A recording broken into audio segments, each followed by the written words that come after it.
meel ku dhow uridda madaxtooyada ayay ka dhaceen laba qarax oo waxyeello geystay sidaas oo kalena burburiye goobo ganacsi oo dad rayid ay lahaayeen sidaad arkaysaana ciidamada ammaanka oo isugu jira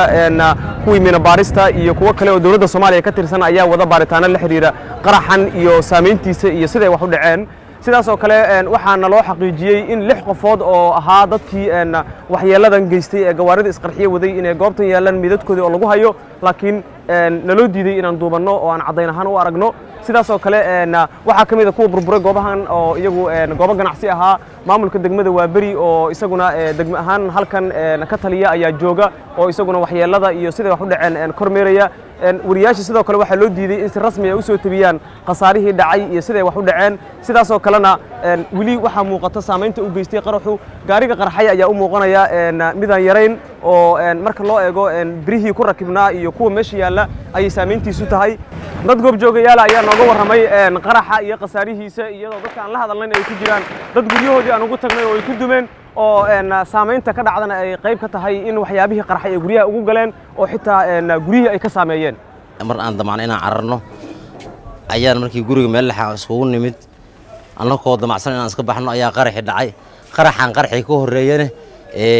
guriga hadda dusheena arkayso qaybtan dunsan qaraxii ka horeeyay waay waxa ku dhintay wiilkii walaalkay ahaa aniga iga weynaa iyo wiilkiisaba anigu gurigan ku jiray wax baan daawanayay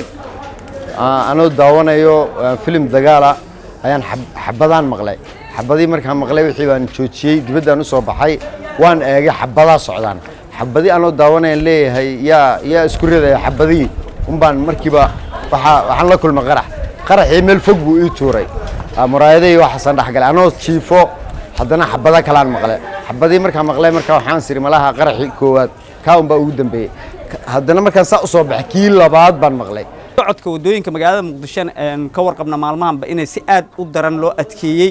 oo dhibaato badan ay ka taagnay dadka shacabka ah in badan lagu dhibaateynayo waxa isweydiin leh oo la yaab leh shacabka magaalada Muqdisho degan ay isweydiinayaan qaraxa meesha uu soo maro iyo sida uu ku soo maro wadooyinka iyadoo shacabka dhibaato badan ay ka marayaan meesha oo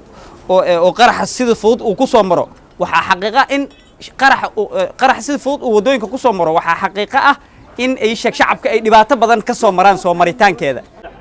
waa goobtii labaad oo qaraxu ka dhacay waa beerta nabadda irideeda sidaas oo kale waa meel aan ka fogeyn madaxtooyada Soomaaliya ciidamadii koofi guduuda ahaa ee militariga halkan joogay ayaa